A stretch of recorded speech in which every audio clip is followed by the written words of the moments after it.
Hello my dear friends, मैं advocate Ravindra और आज आपके लिए लेकर आया हूं।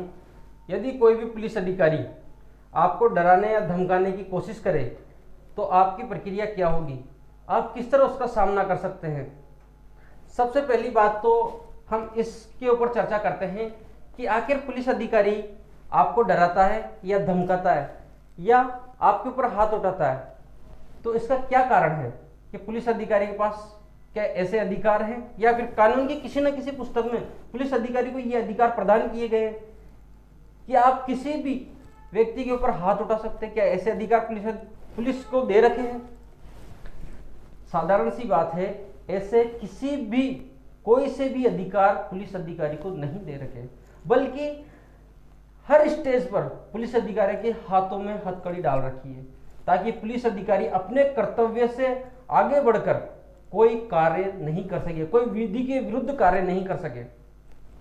और ये जो हथकड़ियां हैं, जो ये बंधन है, ये बल्कि पुलिस के ही नहीं बल्कि हर डिपार्टमेंट के, चाहे एसडीएम, जेएम या फिर कोई भी बड़ा अधिकारी, हर अधिकारी के ऊपर बंधन लगा रखे हैं कानून ने।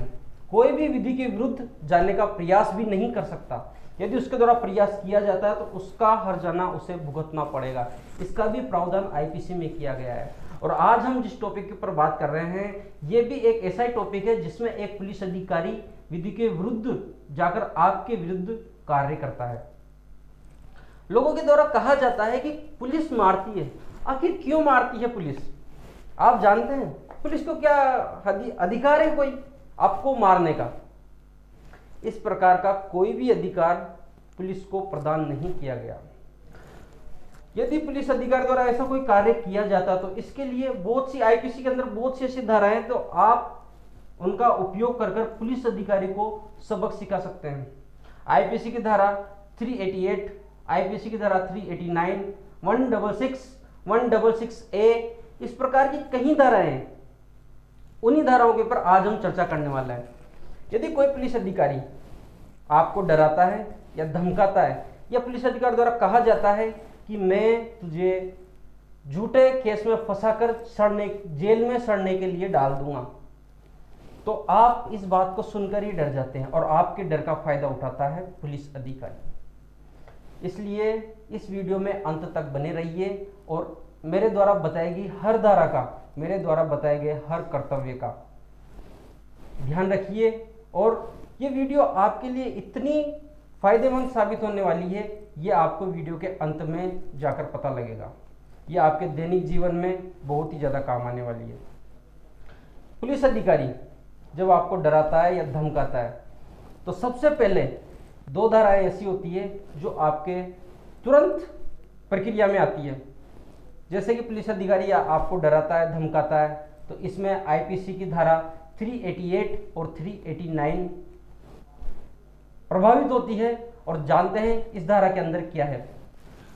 आईपीसी की धारा 388, जिसमें कोई भी पुलिस अधिकारी यदि आपको ऐसे अपराध में फंसाता है जिसकी सजा है मृत्यु या आजीवन कारावास, या जिसमें 10 वर्ष से अधिक के कारावास की सजा से दंडनीय अपराध के अभियोग में आपको धमकाता है या आपको फंसाता है, तो आईपीसी की धारा 388 प्रभावित होती है। यदि उसके द्वारा धमकी दी जाती है तो आईपीसी की धारा 389 प्रभावित होती है, जिसमें इसमें वर्णन किया गया है कि उद्यापन के लिए किसी व्यक्ति को अपराध का अभियोग लगाने के भय में डालना। इन धाराओं में जैसा कि आपने अभी देखा कि हमने चर्चा की है कि आईपीसी की धारा 388 या 389, जिसमें आप जब पुलिस अधिकारी के विरुद्ध इस प्रक्रिया को शुरू करवाते हैं या आपके द्वारा प्रक्रिया को शुरू करवाया जाता है, तो इसके तहत आप पुलिस अधिकारी को 10 वर्ष तक की सजा और जुर्माने से दंडित करवा सकते हैं। और इसी के साथ आप और धाराओं के बारे में भी जान लीजिए। ये भी धाराएं, जैसे कि आपके द्वारा जो ये प्रक्रिया शुरू की जाती है, इसी से प्रभावित होकर आईपीसी की और भी धाराएं हैं जो सामने आती हैं। जैसे कि आईपीसी की धारा 166 या आईपीसी की धारा 166A। 166 के बारे में बात करते हैं आईपीसी की धारा 166। आईपीसी की धारा 166 लोक सेवक जो किसी व्यक्ति को सती कारित करने के आशय से विधि की अवज्ञा करता है, इसमें एक वर्ष का कारावास या जुर्माने से दंडित किया जाएगा।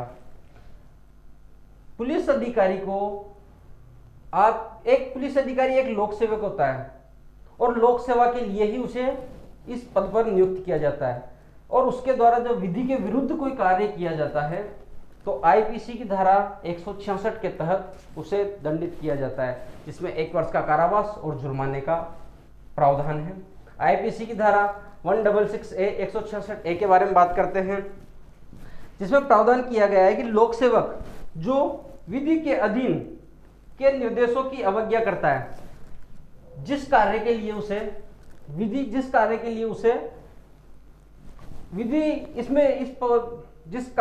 उसे इस पद पर नियुक्त किया गया है वो विधि के विरुद्ध जाकर कार्य करता है, तो आप आईपीसी की धारा 166A का भी उस पर आरोप लगा सकते हैं। इसी के साथ ही अगली धारा के ऊपर हम बात करते हैं। अगली धारा है आईपीसी की 219 219 के बारे में। 219 में प्रावधान किया गया है न्यायिक कार्यवाही में विधि के प्रतिकूल रिपोर्ट आदि का लोक सेवक द्वारा भ्रष्टापूर्वक किया जाना। यदि कोई पुलिस अधिकारी अपने कर्तव्यों का निर्वहन करने में कोई भी कार्य गलत करता है, निर्वहन करता हुआ कोई भी कार्य यदि गलत किया जाता है, तो आईपीसी की धारा, ये जो धाराएं जिसके बारे में हम चर्चा कर रहे हैं, ये प्रभावित होती है। इसी के साथ ही हम अगली धारा के ऊपर चलते हैं, आईपीसी की धारा 220 इसमें प्रावधान किया गया है प्राधिकार वाले व्यक्ति द्वारा जो जानता है कि वह विधि के प्रतिकूल कार्य कर रहा है, विचारण के लिए या परिरोध करने के लिए सुपुर्दगी, यह भी धारा आखिर प्रभावित होती है। और इसी के साथ ही हम और धाराओं के बारे में बात करते हैं।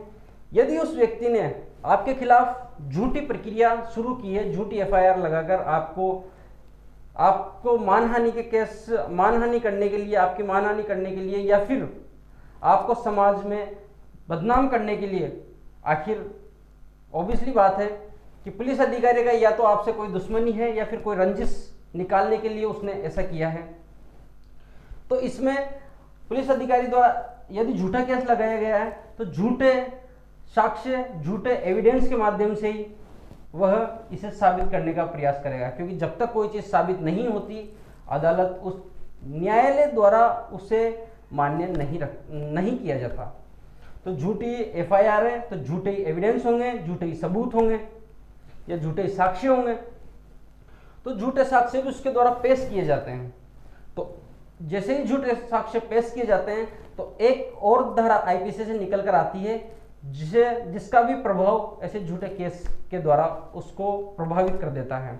इसमें बात करने वाले हैं आईपीसी की धारा 167 लोक सेवक जो सती कारित करने के आशय से अशुद्ध दस्तावेज रचता है। इसमें यदि कोई पुलिस अधिकारी झूठी एफआईआर को न्यायालय में साबित करने के लिए झूठे साक्ष्य या झूठे दस्तावेज तैयार करता है, तो आईपीसी की धारा 167 प्रभावित होती है, जिसमें 3 वर्ष के कारावास से दंडनीय है। इसी के साथ हम बात करने वाले हैं, इसी से प्रभावित होकर एक और धारा आपके सामने आती है 196 आईपीसी की धारा 196। जानते हैं इस धारा में क्या है? उस साक्ष्य को काम में लाना जिसका मिथ्या होना ज्ञात है। ऑब्वियसली बात है, यदि एफआईआर झूठी है तो झूठे साक्ष्यों के माध्यम से ही उसे साबित करवाया जाएगा। तो पुलिस अधिकारी द्वारा ही उन साक्ष्यों को एकत्रित किया जाएगा और उन्हीं को अदालत में सही साबित करने का पुलिस अधिकारी द्वारा प्रयास किया जाएगा। अब हम बात करते हैं, हमने अभी तक जाना कि इतनी धाराएं हैं जो यदि पुलिस अधिकारी आपको डराता है, धमकाता है या फिर झूठे केस में फंसाने की धमकी देता है तो आईपीसी से निकलकर ये धाराएं प्रभावित हो जाती है। आप जो भी पुलिस अधिकारी ऐसा कार्य करता है तो आप उसकी कंप्लेंट कहां कर सकते हैं, ये भी आपके लिए जानना बहुत ही ज्यादा जरूरी है। आप पुलिस की पंक्ति से सबसे बड़े अधिकारी, जिसे एसपी के नाम से जाना जाता है, डिस्ट्रिक्ट लेवल पर बैठने वाला एसपी, वहां जाकर आप उनसे शिकायत दर्ज करवा सकते हैं। और आप जो पुलिस कंप्लेंट अथॉरिटी है, जो एक जिले में जहां जिला केंद्र होता है वहां पर पुलिस कंप्लेंट अथॉरिटी होती है जिसका गठन किया जाता है। आप वहां जाकर उस पुलिस अधिकारी के खिलाफ शिकायत दर्ज करवा सकते हैं और जल्द से जल्द आपके जो शिकायत है उसके पर प्रक्रिया शुरू कर दी जाती है और आप न्याय प्राप्त कर सकते हैं।